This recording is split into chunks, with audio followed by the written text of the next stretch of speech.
Hello students, आज हम लोग फिफ्थ चैप्टर की एक्सरसाइज करेंगे। फिफ्थ चैप्टर है, आपने अभी जो रिसेंटली इसके वीडियोस देखे और उसका सिलेबस कंप्लीट किया है, उसकी स्टडी हम लोगों ने की थी, natural vegetation and wild life. उसकी एक्सरसाइज हम लोग करेंगे। तो आप सब लोग वीडियो को यहीं पर पॉज करके छोड़ दीजिए। इसके बाद अपनी बुक निकाल लीजिए, एनसीईआरटी बुक जियोग्राफी की, और इसके बाद एक पेंसिल ले लीजिए। बुक पेंसिल लेकर के तैयार हो जाइए। उसके बाद फिर आप स्टार्ट करेंगे इसी के आगे से, और हम आपको एक्सरसाइज करवाएंगे।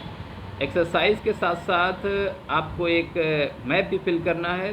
तो अगर आपके पास में मैप रिफ्लेक्शन बुक है तो मैप रिफ्लेक्शन की बुक निकाल लीजिए, और उसमें आप लास्ट में जाएंगे तो एक पेज होगा। मेरे पास बुक तो है नहीं, मुझे यहाँ से दिखाई नहीं दे रहा है, तो आपके पास मैप रिफ्लेक्शन में एक पेज में जाएंगे लास्ट में, जहाँ पर एक्सरसाइजेज दी हुई हैं।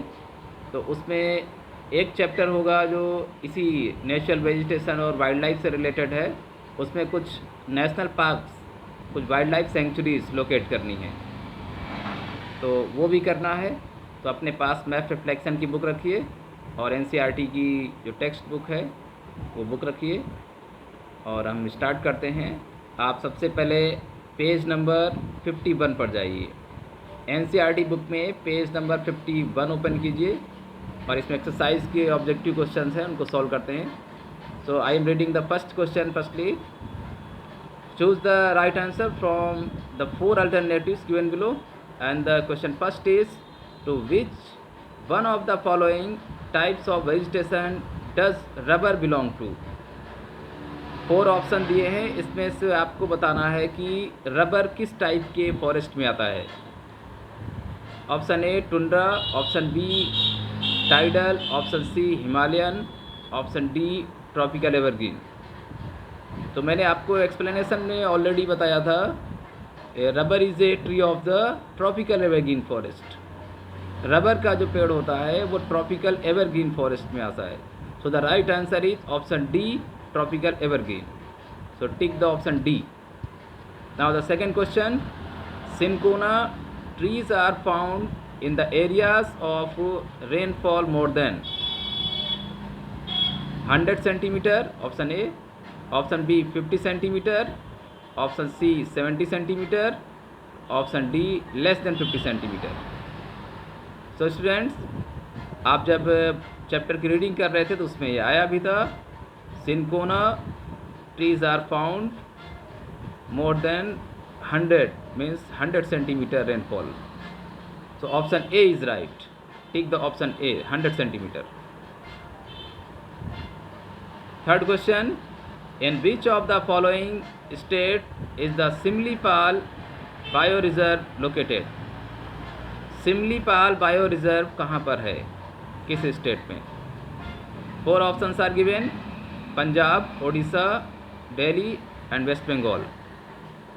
And as you know that, आप पीछे जाएंगे तो पीछे एक पेज है, इसमें देख सकते हैं पेज नंबर 49 में इंडिया का मैप है, और इस मैप में wild life centuries, bird centuries और नेशनल पार्क को लोकेट किया गया है।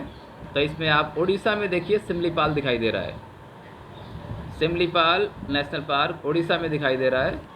तो इसका मतलब होगा कि इस पेज में ऑप्शन सी राइट होगा, and option C is Odisha.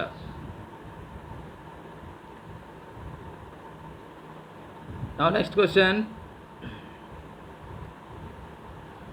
which one of the following bioreserve of India is not included in the world network of bioreserves?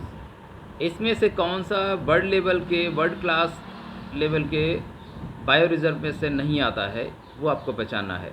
जो ऑप्शन दिए हमारे पास उसमें है मानस, नीलगिरी, गल्फ ऑफ मन्नार, नंदा देवी। तो स्टूडेंट्स, इसमें वर्ल्ड क्लास के biosphere reserve में कौन सा नहीं है, और ये राइट आंसर होगा, and that is option A Manas. Manas is not included in the world class network of biosphere reserve. Other questions पे नज़र डालते हैं स्टूडेंट एक बार। क्वेश्चन सेकंड देखिए, answer the following questions briefly. First part is define an ecosystem. Ecosystem को define करना है, और ये इकोसिस्टम की डेफिनीसन और इसका एक्सप्लेनेशन स्टार्टिंग में ही आपके इस चैप्टर में दिया हुआ है, आप कुछ उससे मैटर लेकर के लिख सकते हैं। So do this question yourself. Second question is what factors are responsible for the distribution of plants and animals in India. Factors जो रिस्पॉन्सिबल हैं प्लांट्स एनिमल्स के डिस्ट्रीब्यूशन के लिए, वो ऑलरेडी स्टार्टिंग में दे रखा है। उसमें आपने देखा है फिजिकल फीचर्स और climatic factors, geographical factors, sunlight and बाकी बहुत सारे उसमें टॉपिक दिए हैं, उससे आपको लिखना है, आंसर करके ना। Third question, what is a bio reserve, give 2 examples. Bio reserve की डेफिनेशन भी दी है लास्ट के 2 पेजेस में, और उसके एग्जांपल भी लिखे हैं, बहुत सारे एग्जांपल, आप कोई 2 एग्जांपल उसमें लिख देंगे। Name 2 animals having habitat in tropical and mountain type of vegetation. Tropical और माउंटेन टाइप वेजिटेशन में कुछ एनिमल्स के नाम लिखने हैं आपको जो उसमें पाए जाते हैं। तो ट्रॉपिकल रीजन में आप लिख देना है elephant and tiger, and in mountain region you will be write snow cat and snow leopard. Third question, distinguish between flora and fauna. Flora and fauna को आप ऑलरेडी डिफाइन कर चुके हैं, अगर नहीं किया है तो फर्स्ट पेज में जाइए इस चैप्टर के, और उस फर्स्ट पेज में फ्लोरा और फौना की डेफिनेशन दे रखी है, उसको लिख लीजिएगा। Second question, tropical evergreen deciduous forest. मैंने ऑलरेडी आपको बता रखा है ट्रॉपिकल एवरग्रीन डेसिडियस फॉरेस्ट के जितने भी टाइप्स हैं, केवल यही नहीं, जितने भी टाइप्स हैं, tropical evergreen forest, tropical deciduous forest, tropical thorn forest, mountain forest and mangrove forest, इन सभी को एक्सप्लेन्ड वे में और लार्जली एक्सप्लेन करना है, सबके एग्जाम्पल लिखने हैं। मैंने बताया बुक में जितना मैटर दिया है उसमें से आप राइट डाउन कर सकते हैं। तो ट्रॉपिकल एवरग्रीन और डेसिडियस फॉरेस्ट को दोबारा से अलग से मत लिखिए अगर आपने ऑलरेडी पहले कर रखा है तो। Question fourth, question fifth, sixth ये ऑलरेडी हो चुके हैं।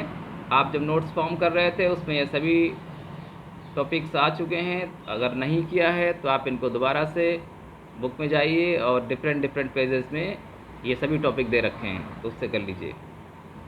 अब हम लोग आएंगे मैप क्वेश्चन में। ये पेज नंबर 52 में मैप स्किल के कुछ क्वेश्चन हैं। इसके लिए आपको एक ब्लैंक मैप लेना होगा, खाली मैप, या फिर आप अपने मैप रिफ्लेक्शन की बुक में जाएंगे। मैप रिफ्लेक्शन की बुक में पीछे जो एक्सरसाइजेज दी हैं उसमें से एक पेज कोई ना कोई होगा जिसमें इंडिया के कुछ national park, wild life centuries को लोकेट करना है। उसी टॉपिक में जाएंगे, जो क्वेश्चन उसमें दे रखे हैं वो आप कर सकते हैं, और साथ ही साथ यहाँ जो दे रखा है वो भी करना है। तो मैप स्किल में देखिए आपसे क्या पूछा गया है, area of evergreen forest. Evergreen forest का एरिया दिखाना है।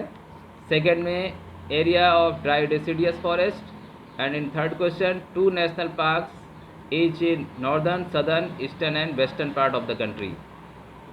उत्तर में, दक्षिण में और पूर्व में, पश्चिम में, मतलब चारों दिशाओं में 4 अलग अलग राज्यों में आपको एक 2 नेशनल पार्क दिखाने हैं सब जगह पर। तो इसके लिए आप पीछे जो मैप दिए हैं उसकी हेल्प लेंगे। एनसीईआरटी बुक की पेज नंबर 45 में, पेज नंबर 45 में देखिए डिफरेंट टाइप की वेजिटेशन डिफरेंट कलर से इंडिया में लोकेट की गई है। तो इसमें से वहाँ पर जो पूछा जा रहा है आपसे ट्रॉपिकल एवरग्रीन फॉरेस्ट का रीजन, वो आप लोकेट कर देंगे। एवरग्रीन फॉरेस्ट रीजन में आपको सबसे इंडिया के वेस्टर्न साइड में, वेस्टर्न कोस्टल प्लेन देखिए, पश्चिमी घाट का रीजन जहाँ पर अरेबियन सी लिखा है, अरेबियन सी से नीचे लक्षद्वीप तक जब आएंगे तो आप देखिए ये जो कलर है ये ट्रॉपिकल एवरग्रीन फॉरेस्ट का कलर है। फिर ईस्टर्न घाट की तरफ भी थोड़ा सा है, ये तमिलनाडु में देखिए, श्रीलंका के थोड़ा सा ऊपर तमिलनाडु रीजन में जो कलर दिख रहा है ये ट्रॉपिकल एवरग्रीन का है। तो इतना ही 2 जगह पर आप कलरिंग कर देंगे, ये ट्रॉपिकल एवरग्रीन का रीजन हो गया। फिर आप इधर देखिए वेस्ट बंगाल, उड़ीसा का कुछ रीजन, और जितने भी नॉर्थ ईस्टर्न स्टेट्स हैं, आसाम, मणिपुर, त्रिपुरा, मिजोरम, इसमें भी ट्रॉपिकल एवरग्रीन फॉरेस्ट का कलर है। तो इसको भी आप इस तरह से कलरिंग कर देंगे तो ये रीजन हो जाएगा ट्रॉपिकल एवरग्रीन। फिर ट्रॉपिकल डेसिडियस पे देखिए जितना भी पूरा पेनिनसुलर इंडिया है, मिडिल इंडिया, जहाँ पर देखिए इंडिया का NDIA लिखा हुआ है, ये रीजन पूरा। और नीचे साउथ तक जाएंगे जितने में कलर है, ये जो आसमानी कलर दिख रहा, हल्का नीला कलर, ये ट्रॉपिकल डेसिडियस फॉरेस्ट का रीजन है। तो इसको आप इसी टाइप से, इसी कलर से या किसी और कलर से कर देंगे। इसके बाद में नेशनल पार्क के लिए आपको आगे आना होगा पेज नंबर 49 में। पेज नंबर 49 में देखिए, इस ट्राइंगल से, ब्लू कलर के ट्राइंगल से पूरे ऑल ओवर इंडिया में डिफरेंट नेशनल पार्क लोकेट किए गए हैं। आपको पूरा पश्चिम, उत्तर, दक्षिण में दो नेशनल पार्क लोकेट करने हैं। तो सबसे पहले आप पूर्व में जाएंगे तो मानस और काजीरंगा कर दीजिए आसाम में, ये 2 नेशनल पार्क हो गए।